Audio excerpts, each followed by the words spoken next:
I want to talk briefly about the minigames from the DS Mario games. I've been playing some of them a lot lately and came up with this totally original idea to talk about them and see if they were any good. We'll start with the minigames from Mario 64 DS.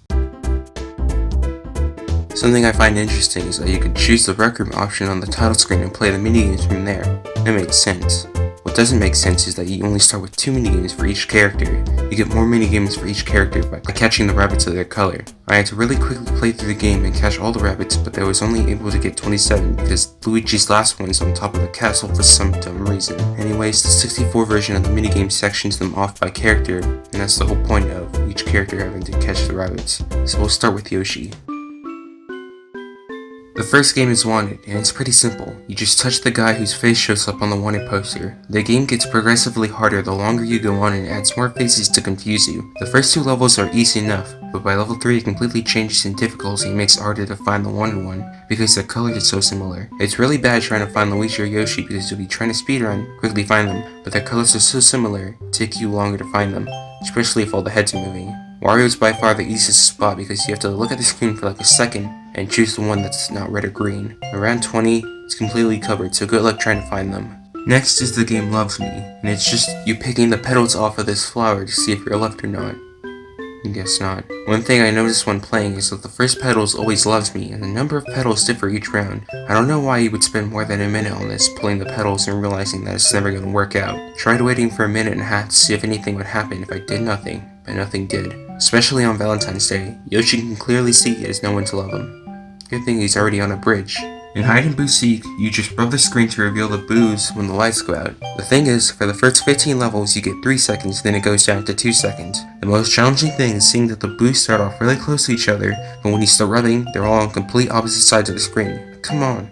Well, it won't be long till the boos do something to Luigi in the dark. Puzzle panel is just pure luck, because somehow I lost within the first 10 seconds. Well, the second time through, they must have taken pity on me because they gave me an easy one and I understood what to do now. You need to match the bottom screen to the top screen by flipping the panels. After a few levels, it gives you more turns to solve more complex puzzles. That's where I lost again, so I think it really is all just luck. Boombox is just a memory match but with sound instead of pictures. I was being dumb and thought the last 2 were the same and lost. I did much better on the second round. It starts with 6 chests but moves on to 8 and more as you go on, I imagine. But I got unlucky and chose the wrong one at the last second. Next is Toxbox Shuffle, and it's just a standard shuffle game. The only way you lose this is if you're not paying attention. After round 3, you're throwing a blue Yoshi and you need to keep track of both of them because they can both be the one you need. There's 2 chances, but I'm pretty sure the green Yoshi was not on the left one. Witch Wiggler is very similar to Wanted. In this one, you need to match the pattern with the one on the bottom, the one on the top. The trick to this one is to look at the pattern at the very back, and it's easy to tell from there. It starts out that a few are asleep, then some are moving, then by level 9 they transform into a traffic system and they take up the whole screen. Looking at their last pattern really helps here. It's funny recording Witch Wiggler on a Wednesday. Mix a Mug is basically that one minigame from Mario 3. You know the deal. Match the face on the top with the bottom faces that scroll at 1,000,000 miles per hour. First 2 rounds I played I couldn't get it, but I was able to get multiple. It starts with just the mustache guys, but level 2 adds in Yoshi, and level 4 adds in Peach. This one goes on forever, and I just ended it after getting 5 stars. The next game would be Puzzle Panic, but if it's just a harder version of a base minigame that doesn't change much, I won't bother. Let's move on to Mario. Most of the minigames in the Yoshi section didn't have a clear theme, but the next 2 do. Mario's is definitely more focused on him. Yoshi had some of that, but it wasn't the majority. Mario's Slides has Mario move down a set of tracks with 3 piranha plants and a star. The goal is to draw a connecting line to another one to avoid having Mario being eaten. The problem is that he'll move at any line when he gets to it. This could be helpful or straight up kill him. If you're smart like me, you'll be able to predict the path that he takes and you could be prepared. Next is Bounce and Pounce. The goal is to hit all 3 Fly Guys while keeping all the Marios continuously jumping in the air. This one isn't too hard. The most challenging part is when you get close to the bottom and Mario jumps back up but hits a Fly Guy and it takes a bit to get up and will just die. After 5 levels, the Fly Guys shrink and make it harder to hit. But not really. Soar Explode has you separating the Bob-ombs and the Bob-omb buddies into black and pink color sections respectively. The difficulty comes from the bottom door opening after a while, and both colors will start exiting at a rapid pace. You need to get them to their spot quickly before they explode. If you put a color in the wrong section, they also explode, so don't mix them.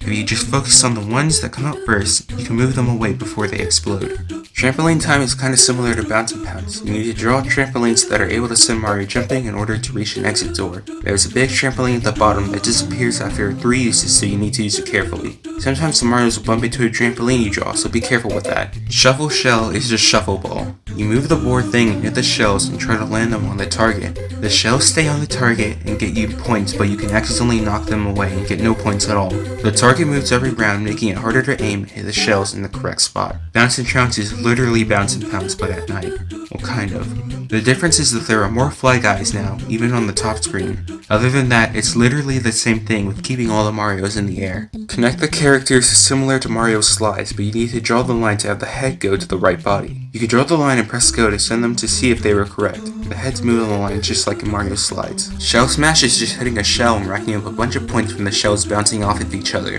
You get 4 shells and hit them similar to the Shuffle Shell game. Mario's last minigame is Trampoline Terror, but honestly it's kinda slow and boring, not as good as the Trampoline Time one. This time, there is a clear theme with Luigi's minigames. If you have a crippling gambling addiction like I do, then these games are the ones for you. What's better than having slots and roulette wheels for children to gamble with? I can't think of a better way to spend my time. Memory Match is just that, matching the 2 cards of the match. It starts with 8 cards that have 2 that need to match, and since this is the Luigi section, you always bet coins, and the only way to lose is if you lose all of your coins. After 5 levels, there will be 10 cards and it's more challenging. Paragon has you match 2 cards that are adjacent to each other. The goal is to match all cards and get rid of them all. You need to be careful and match the cards correctly, or you won't be able to match the same card and lose. The second round I played, I lost all my coins and it took me back to the game select screen. Like, did I just get kicked out of the casino? Come on, man. Picture Poker is my all-time favorite of these minigames because, like I said, I love gambling. The basic rules are, you need to have a hand that's higher than Luigi's. If we both have 2 pairs, whoever has the better pair according to the list on the left, you win. I got a full house right off the bat twice in a row, bet the max. Betting gives you more coins if you win the hand. See? This is why gambling is one of the best ways to spend your time. Mushroom Roulette is just roulette. Bet on red or black. If it hits, hooray. If it doesn't, go home and cry. Just like in real life, Mushroom Roulette is just pure luck, but there's always a strategy to games like this. If you bet on more spaces, you're more likely to win. Just like this red flower I hit. Mario Slot is just a slot machine. Match 3 of the same thing to win. If I have a hard time matching 3 things in Celadon Game Corner, there's no way I'm hitting anything here. I lose all my coins and get kicked out again. That's all part of the fun. Lucky Stars is really easy. You just pick a card and hope it has more stars than Luigi's. The only way to make this one more interesting is to bet the max every time. Now that's how all games should be played. But despite that, I still lost everything, so it doesn't really matter. Luigi's last 3 minigames are Paragon and On, Memory Master, and Super Mario Slot. The first 2 are harder versions of the originals, and the last one has a higher chance that you'll win the slot. But I can't play that one because it's locked behind the rabbit on the roof of the castle. Anyways, let's move on to the last character. The Wario minigames are last, and I'm pretty sure these ones are all about action. Bob-omb Squad has you shooting these cannonball things at Bob-ombs that are being deployed. You need to stop them from destroying the flowers at the bottom. Hitting the Lakitu that is flying around the top gets rid of all the Bob-ombs on screen. This one's pretty fun, especially getting a cool save trying to hit the Lakitu right when a bomb is about to hit the flowers. Snowball Slalom is just rolling a snowball by rubbing the touchscreen and getting it as big as it can be and making it to the goal in time. It's kinda hard rolling with a totally legitimate stylus and definitely not a mouse. I couldn't beat this one here, but I have before, so that counts. Bingo Ball is just pinball bingo. You shoot a pinball and try to match 3 numbers in a row at the top by filling the numbers at the bottom. You can shoot more than 1 pinball at once, which I didn't know before. The first attempt was really good. I only missed 2 and 5. Concentration can end really fast because if you click one wrong brick, it's over. Wario punches a money bag into the air and it spills out coins that fall into the bricks. You need to click on all the bricks that have coins in them or you will immediately lose. I couldn't get a run where I made it past 2 bricks. Psych Out is just choosing one card that matches the one at the top. Sometimes you could see the outline of what's on the card. Choosing the wrong card once ends your game, so try and be lucky. Slot Shot is like Bingo Ball, but not really. Kind of. You just shoot pinballs into the pipe and the slots start spinning and you score from that. You can also score from hitting mushrooms, getting in the pipe, and the holes. Lakitu launch is really simple. You launch the spiny shells into the Koopa shells that the Lakitu are holding. You try to get as many in there as you can before the time runs out. Sometimes after getting a lot of spinies in one, they'll swoop down for a second. Wario's next two minigames are Intense Concentration and Giant Snowball Slalom. They're just harder versions of the original. But with that being said, that's all for the Mario 64 DS minigames. But what about the ones in New Super Mario Bros. DS? Just like in 64 DS, you could choose minigames right from the title screen. There's two modes, Versus and Single Player. Versus has some unique minigames. Since I have no friends, we'll take a look at the single player games. Unlike 64 DS, all minigames are unlocked from the start this time. There are now 4 types of minigames: Action, Puzzle, Table, and Variety. Most minigames from 64 DS return, and there are only 3 new minigames, so we'll look at those. Danger Bob-omb Danger is a bullet hell. You drag the Bob-omb buddy and keep it from getting lit up and exploding. Fire shoots from all over the screen and a giant flame comes from a Bowser statue on the top of the screen. You just need good eye coordination to do well on this one. Whack-a-Monty is Whack-a-Mole. Bash the Monty Moles and pile up their corpses for points. Be careful though, you can accidentally hit Luigi and give him some brain damage. It might make him do something he'll regret. They start off slow, but appear more as the time goes down, so pay attention. Balloon Racing is, I think, the only minigame that requires use of the microphone. You need to blow on the microphone to send Yoshi flying skyward and land on the airship. You'll have to trust me when I say, I'm definitely blowing on a mic and not just holding a button or anything. Yoshi has 2 balloons and will lose if both are popped, so look at where you're going and you'll be fine. With that, we have looked at all the minigames from the Mario DS games.